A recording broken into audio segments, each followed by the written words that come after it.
Hello दोस्तों, स्वागत है आप सभी का आज की स्टोरी में। कहानी बहुत ज़्यादा इंटरेस्टिंग है, कहानी को एंड तक ज़रूर सुनें। दोस्तों, मैंने कभी नहीं सोचा था इतनी खेलने कूदने वाली लड़की, इतनी चुलबुली सी, हर वक्त उधम मचाने वाली, एक दिन इतनी शांत हो जाएगी। कभी-कभी हमने अपने आसपास रहने वाले लोगों पर कुछ ज़्यादा ही भरोसा कर लेते हैं। जैसे मामा, चाचा, पड़ोस के अंकल, ऐसे ही मेरे मामा थे, जो मेरे मामा का अक्सर घर पर आना-जाना लगा रहता था। वे मेरी माँ के भाई थे, लेकिन वे जब भी मेरे पास आते, मुझे एक अजीब-सी नज़र से देखा करते थे। हमेशा मुझे देखकर एक अजीब-सी हँसी हँसा करते थे। तब मैं बहुत छोटी थी, इन सब बातों का मतलब नहीं समझती थी, लेकिन जब धीरे-धीरे मैं बड़ी हुई तो मुझे एक अजीब-सा लगने लगा। फिर एक दिन मामा ने मेरे साथ मेरा नाम सपना है, मैं एक आम लड़की थी जिसे सपने देखना बहुत पसंद था, जिसे दुनिया अच्छी लगती थी, लेकिन एक हादसे ने मेरी दुनिया को पूरी तरह से बदल दिया। मैंने कभी नहीं सोचा था कि जिस घर को मैं सबसे सुरक्षित समझती हूँ, वही मेरी मासूमियत को रौंदा जाएगा। मैं 14 साल की थी जब ये सब शुरू हुआ। मेरा छोटा-सा परिवार था, माँ-पापा और मैं। मेरे पापा बिज़नेस के सिलसिले में अक्सर बाहर रहते थे और माँ घरेलू कामों में व्यस्त रहती थी। घर में अक्सर रिश्तेदारों का आना-जाना लगा रहता था। मामा जो अक्सर हमारे घर आते थे, मुझे बचपन से बहुत प्यार करते थे। मैं उन्हें हमेशा अपने पिता के समान मानती थी। लेकिन जैसे-जैसे मैं बड़ी हुई, उनके व्यवहार में बदलाव आने लगा। पहले वो प्यार से सिर पर हाथ फेरते थे, फिर धीरे-धीरे उनका स्पर्श बदलने लगा।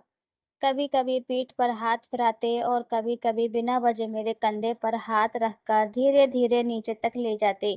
शुरू में मुझे लगा कि ये सब मेरा वहम होगा, आखिर वे मेरे अपने थे, लेकिन धीरे-धीरे उनके छूने का तरीका मुझे अजीब लगने लगा। एक दिन जब माँ घर पर नहीं थी और मैं अकेली थी, मामा मेरे कमरे में आ गई। सपना मेरी प्यारी बच्ची, तू तो अब बड़ी हो गई है, उन्होंने कहा और मेरे बालों को सहलाया और फिर अचानक मेरा हाथ पकड़ लिया।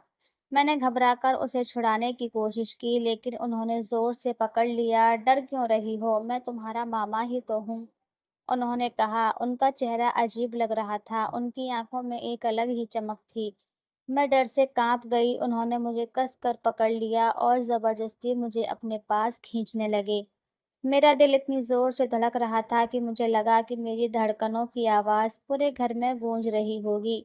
उस दिन किसी तरह मैंने खुद को छुड़ाया और दौड़कर अपने कमरे में बंद हो गई। मैंने सुना कि वो हँस रहे थे जैसे कहीं कुछ हुआ ही ना हो। उस रात मैं सो नहीं पाई। मैं माँ को बताना चाहती थी लेकिन डर रही थी। अगर माँ ने मुझ पर ही शक कर लिया तो अगर उन्होंने कहा कि मैं ही गलत सोच रही हूँ, अगर परिवार में बवाल मच गया तो मैं चुप रही। लेकिन वह चुप्पी मुझे अंदर से खाने लगी। मामा जब भी घर आते मेरी आत्मा काँप जाती। मैं उनसे बचने के लिए हर संभव कोशिश करती लेकिन घर में रहते हुए मैं कहाँ जा सकती थी। धीरे-धीरे मेरा व्यवहार बदलने लगा, मैं बात करना बंद करने लगी, पढ़ाई में मन नहीं लगता, हर समय डरी-डरी सी रहती। माँ ने कई बार पूछा तो कहा क्या हो गया है? लेकिन मैं हर बार कह देती कुछ नहीं, बस माँ पढ़ाई का स्ट्रेस है, लेकिन अंदर ही अंदर टूट रही थी। फिर एक दिन स्कूल में मेरी दोस्त सोनी ने मुझसे पूछा, सपना तू इतनी चुपचाप क्यों रहने लगी है? तुझे कुछ हुआ है क्या? मैं कुछ देर चुप रही लेकिन फिर मुझसे नहीं रहा गया, मैंने सोनी को सब कुछ बता दिया। वो चौंक गई और बोली, सपना तुझे चुप नहीं रहना चाहिए, तुझे अपनी माँ से बात करनी होगी। उसकी बातें सुनकर मुझे लगा कि हाँ, अब बहुत हो गया। मुझे अब और नहीं सहना चाहिए। उस रात मैंने हिम्मत जुटाई और माँ को सब कुछ बता दिया।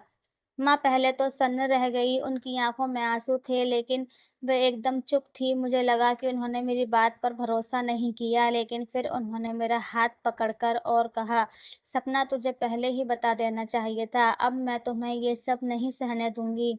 माँ ने पापा को बताया और अगले ही दिन हमने पुलिस में शिकायत दर्ज कराई। मामा को गिरफ्तार कर लिया गया, उनको उनके किए की सज़ा मिली। आज मैं 22 साल की हूँ, मैंने खुद को फिर से सँभाल लिया है, लेकिन मैं चाहती हूँ कि कोई और लड़की मेरी तरह चुप ना रहे।